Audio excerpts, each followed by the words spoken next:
some of the things I'm going to tell you are poo-pooed by the world. Never allow a man and a woman to go on a trade show alone. I don't care how much you trust the man. God made him a certain way. And God made woman a certain way. And when they're out of sight, sometimes that goes out of mind.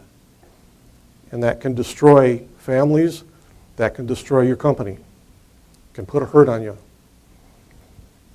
Don't allow your trade show people to go off together, man and woman. Don't allow a man and woman to be locked up in the same office together. Be mindful. You know, we've got women's rights and stuff like that. But God made us a certain way. And he made us with desires.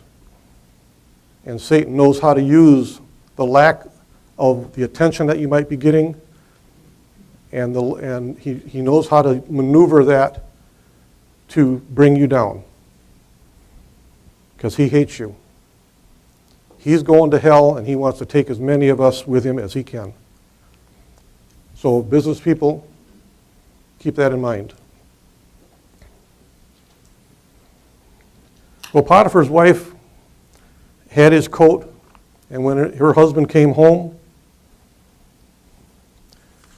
because she was rebuked by Joseph, she makes up the story that he tried to rape her, and when she screamed, he ran and she took the coat. Well, he's just a slave. Yet he was Potiphar's main guy in the house. He had control over everything.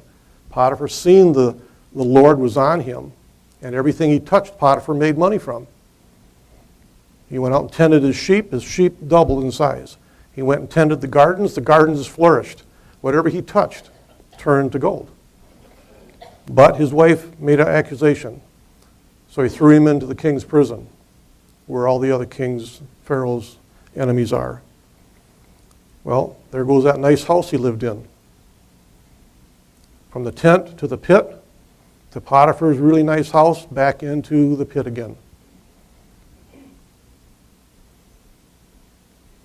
But you know, sometimes God puts you through, many times, God's put you through things so that he will reposition you.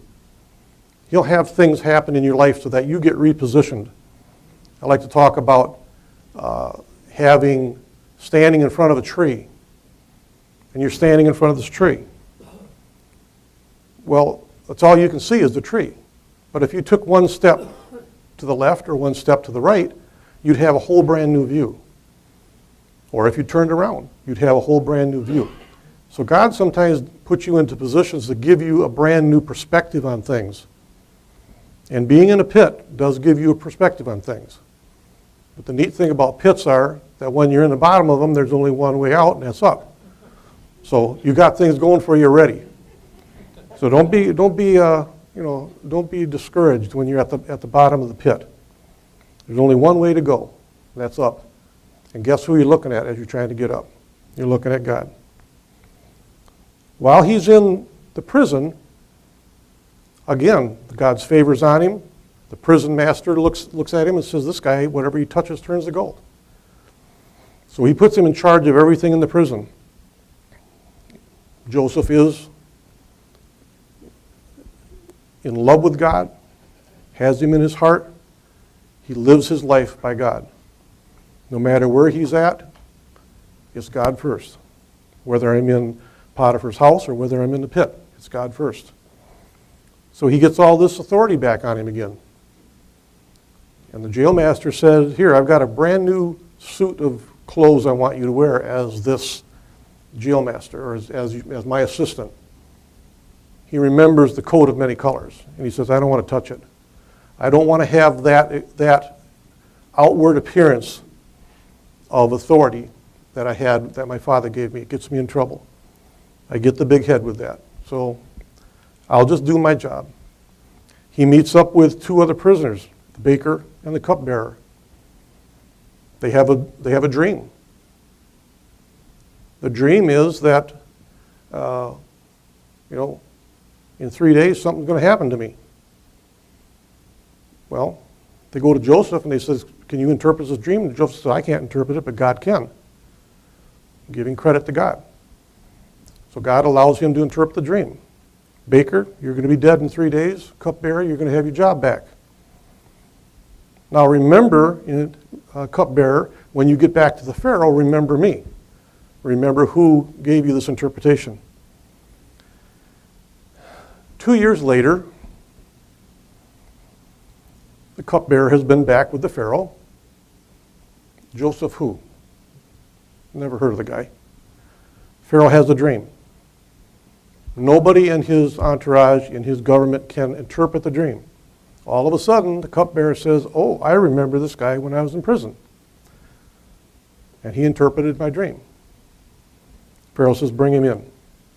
They go get Joseph. They clean him up, give him some rose petal showers, trims his beard, puts the makeup on him to make him look like Pharaoh. New clothes on him, they present him to Pharaoh. Pharaoh tells him the dream.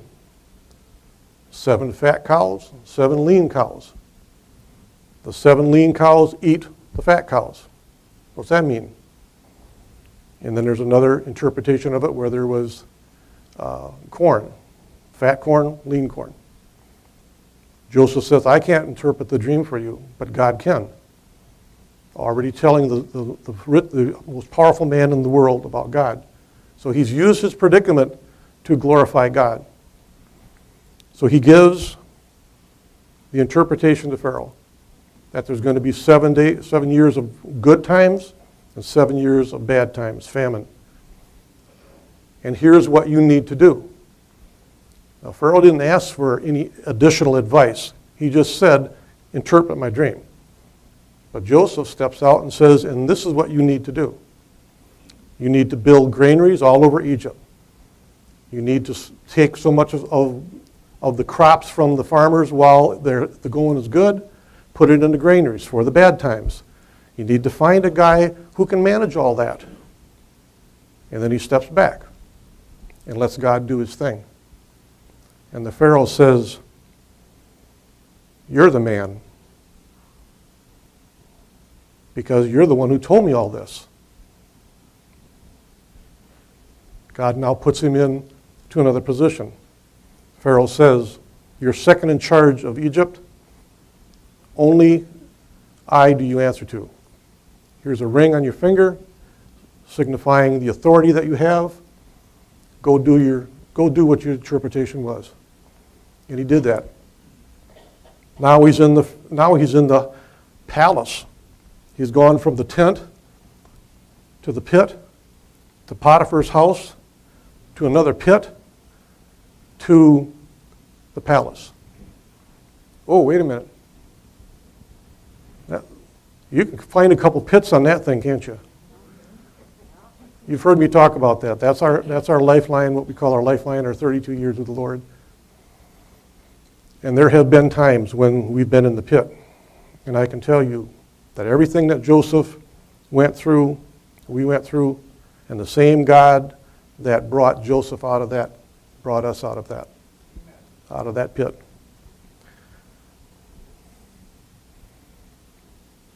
The unique thing about Joseph is he is full of wisdom. Now he goes and he's in charge of all the gathering of all the crops and things, and it's 20%. And as I'm studying for this and reading the story over and over again, this 20% keeps coming out all the time. The world expects their 20% out of you. God says, just tithe. Just give me the tithe. My yoke is easy. But the world wants their 20%.